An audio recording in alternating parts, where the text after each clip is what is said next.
वाले परिवर्तन। ठीक है, उसमें पहला हमारा है मंद एवं तीव्र परिवर्तन।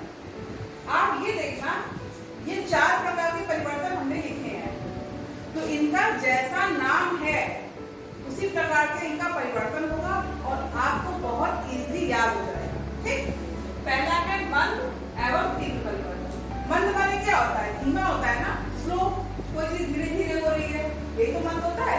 जैसे आपने एक स्टोरी पढ़ी थी कछुए की और खरगोश की, तो उसमें कछुआ मंद मंद चलता था यानी कि धीरे धीरे, और खरगोश कैसे चलता था? तीव्र यानी कि तेज।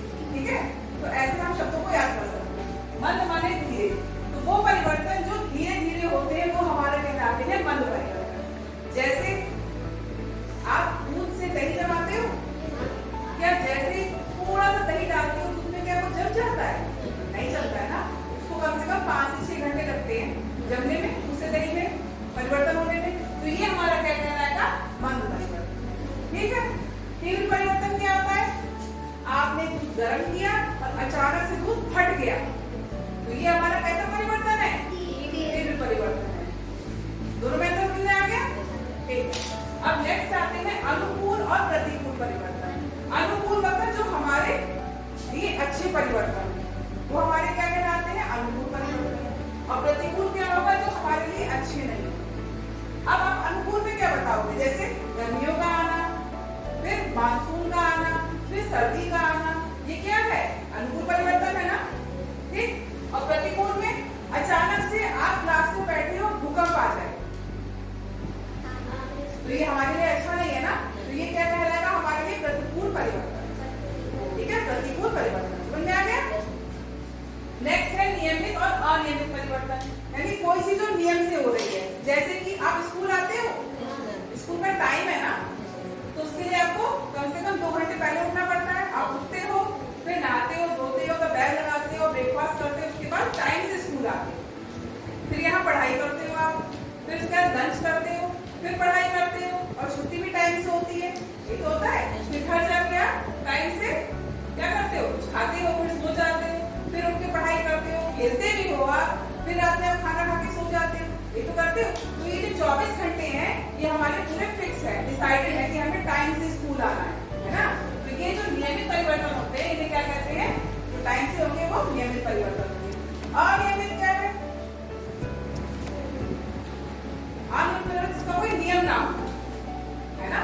जैसे भी हमने आपको बताया कि पहले गर्मियां आई, फिर मानसून आया, सर्दियां आई, तो ये नियम से है ना। जब नियम से है तो ये हमारा नियमित परिवर्तन में, इसको भी हम काउंट करेंगे। गर्मियां, फिर बरसात, फिर सर्दी, ये भी हमारा नियमित परिवर्तन है। लेकिन अचानक से मान लो बाढ़ आ जाए, जैसे मैंने भूकंप बताया था आपको, तो ये नियम में नहीं है ना, है ना। अचानक से बाढ़ अगर पानी बहुत सारा होता है, जैसे कि लास्ट ईयर आपके यहाँ आया था, गंगा जी का पानी यहाँ तक आया था ना, तो ये क्या है? हमारे लिए अनियमित परिवर्तन है, क्योंकि हमने ऐसा सोचा नहीं था और ये अच्छा भी नहीं था हमारे लिए। जो नियम से नहीं है वो क्या कहलाएगा? हमारा अनियमित परिवर्तन। अब ये है हमारा प्रत्यावर्तित और अप्रत्यावर्तित परिवर्तन।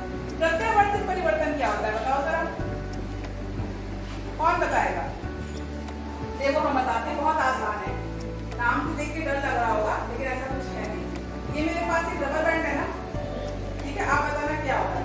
मैंने इसको खींचा, बढ़ गई, अब छोड़ दिया, फिर छोटी हो गई, या कह सकते हो जो इसका मूल आकार था उसी आकार में आ गई, है ना। अभी बड़ी हो गई, अब ये अपने जो इसका पहले से मूल आकार था उसमें वापस आ गई। तो वो परिवर्तन जिसमें कोई पदार्थ उसकी अवस्था में चला जाए, लेकिन फिर बाद में पुनः अपनी जो उसकी मूल अवस्था है उसमें वापस आ जाए, तो हमारा क्या कहलाएगा? प्रत्यावर्तित परिवर्तन। इसका उदाहरण क्या है?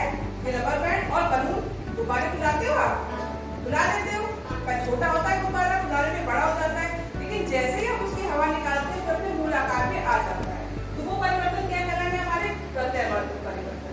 ठीक है, इसमें पदार्थ अपनी मूल अवस्था में वापस आता है बदलने के बाद। और ये अप्रत्यावर्तित परिवर्तन क्या होते हैं?